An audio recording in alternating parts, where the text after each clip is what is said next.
kulanti careysan daawadyaal kusoo dhawaada qarasta TV odaga baratanada la xiiqsan maantana idin kaga imaanaysa dekada magaalada Koonfur Galbeed ee Jigjiga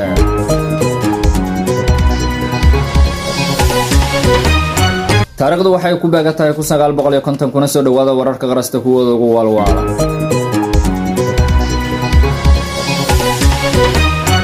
magaalada Gurceel caasimada Italiya ayaa noqotay magaaladii ugu horreeyay ku taala India isla markaana aroos ka dhaca lagu gulbiyay diyaarad arrintaana walwal fajac walbahaar iyo qandad badan ku abuurtay ayaa noqonaysa wax laga filayo reer Gurceel mid ka mid ah odayaasha magaalada oo lagu magacaabay Cabdulla Buuran ayaana waraysi xoog ah qadka telefoonka kula yeelanay waa maasantahay wariyaha qarasta laba su'aalood oo weydiiday oo quruxda badan waxa waaye tin koowaad aan kaga jawaabo diyaaradii maanta dul haabaysay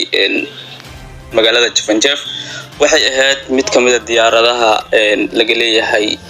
magaalada Nairobi ee dalka Switzerland diyaaradaas ayaa lagu galbinayay gabar ka mid ah gabdhaha ku nool magaalada Jafanjaf oo taa ay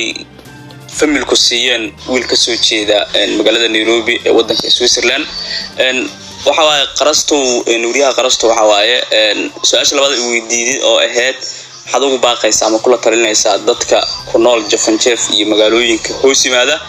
waxaan kula talinayaa dadka deegaanka Jafanjaf inay mar walba gabdhahaas ay yihiin gabdho ka qaalisan gabdhaha kale mar walbana lagu dhiirigeliyo inay iska ilaaliyaan waxyaabaha qaar ayadoo gabdhaha